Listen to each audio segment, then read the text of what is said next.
Живеем в свят, потънал в свързаност.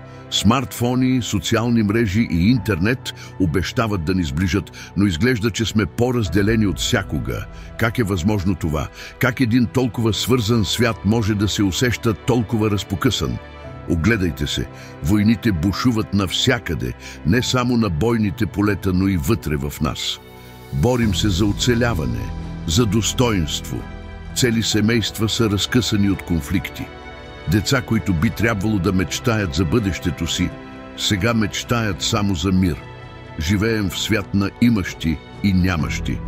За твърде много хора животът е изпълнен с страх. Страх, че няма да имат достатъчно. Страх за самото оцеляване в свят на недостиг. Докато за други животът е изпълнен с лукс и разкош, толкова далечен от тази борба. А после има бедността. Тя има много лица. Глад, бездомност, загуба на основни човешки права. Тя не е просто статистика, тя е ежедневна борба за милиарди хора на тази планета. Борба, която ограбва надеждата им и оставя само отчаяние. Храната ни вече не е източник на подхранване, а на отрова. Фармацевтичната индустрия печели от болестите, докато голямата агроиндустрия залива храната ни с химикали и токсини. Това, което е предназначено да ни поддържа живи, сега бавно ни убива, докато ни хранят с лъжи и отрови, представяни за храна. И нека не забравяме как третираме животните. Вместо с уважение сме изградили система, основана на бруталност. Третираме животните като стоки, натъпкани в клетки, измъчвани и убивани без никакво уважение към живота им, болката им или достоинството им. Тяхното страдание е скрито от нас, но то е напълно реално.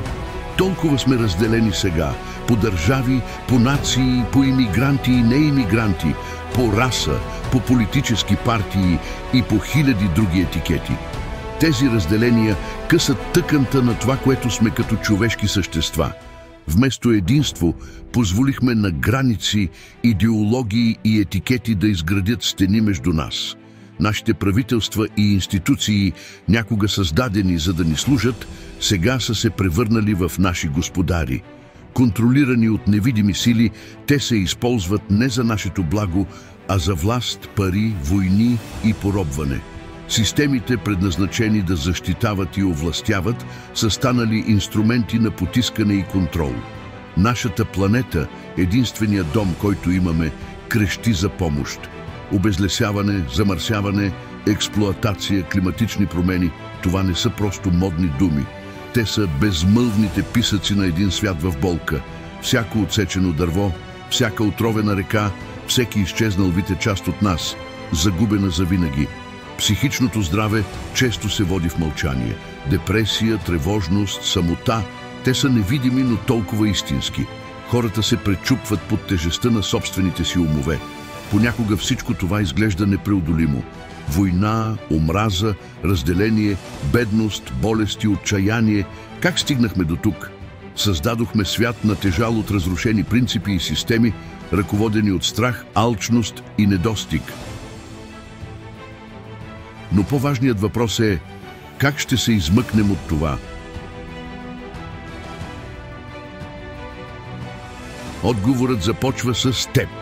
С всеки избор, който правиш, ти създаваш новия свят, своя свят. С всяка стъпка ти не просто участваш в живота, ти го оформяш, вдъхваш му съществуване. И в това няма честота на «не съм достатъчно добър». Има само сила и решителност, енергия, която нараства с всяко действие. Това е начин на живот, на съществуване. Той изисква да живеем с пълна осъзнатост, поемайки отговорност за всичко, което правим и за всяка вълна, която следва. Всяко действие, което предприемаме, всяка дума, която изричаме, създава вълни в света. Това е съзнателно сътворяване на бъдещето, стъпка по стъпка. С всяко решение ти заявяваш на света: аз съм достатъчен, аз съм силен. И тези решения носят енергията на трансформацията. Ти не си просто една капка в океана. Ти си силата, която променя приливите. Как да обединим тези вълни от всички, за да донесем промени на глобално ниво? За да задвижим глобална промяна, създаваме система, която позволява индивидуални действия, водени от обща цел. Правим това чрез създаване на споделени, писмени принципи, които отразяват нашите ценности и ни насочват да живеем съзнателно. Тези принципи, обявени открито пред света, ни обединяват и канят другите да се присъединят.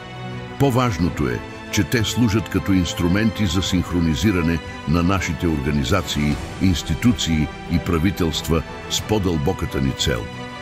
Това, което започва като индивидуално действие, се превръща в колективна сила. Тези принципи се превръщат в ориентири за отчетност и осъзнато вземане на решения. С нарастването на броя на хората, които приемат тези принципи, осъзнаваме силата на единството и избора.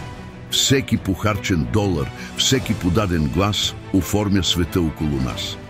Заедно създаваме търсене на справедливост, устойчивост и състрадание. А когато го изискваме, икономическите и политическите системи нямат избор, освен да се съобразят. С приемането на тези ценности от местните правителства започваме да променяме националния разговор. Кандидатите за по-високи длъжности вече не се състезават за власт. Те се състезават за промяна. Ще намерим кандидати, готови да се ангажират с тези принципи, като обещаят да ги спазват, след като бъдат избрани. Тези кандидати ще бъдат представени на общностите, позволявайки на избирателите да вземат информирани решения. Вместо кандидатите да определят дневния ред, колективната воля ще го прави, а кандидатите просто ще го изпълняват. Представете си как този ефект на вълната се разпространява по целия свят. Свят, в който бизнесите, училищата, правителствата и общностите се съобразяват с ценностите на състрадание, справедливост и устойчивост. Заедно спираме да реагираме просто на проблемите на света. Започваме да ги решаваме. Поздравления!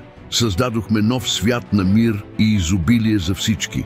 Свят, в който всяко наше решение се основава на най-висшето добро за всички същества. Хората, организациите и правителствата вече работят в хармония с тези споделени принципи. Вече не сме движени от страх и недостиг.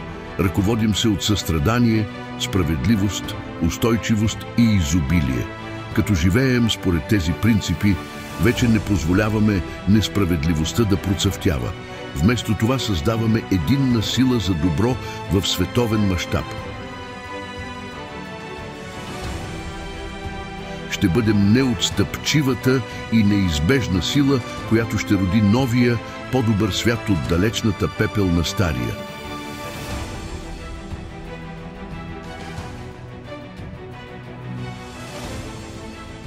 Посетете manifestoforabetterworld.org и станете промяната.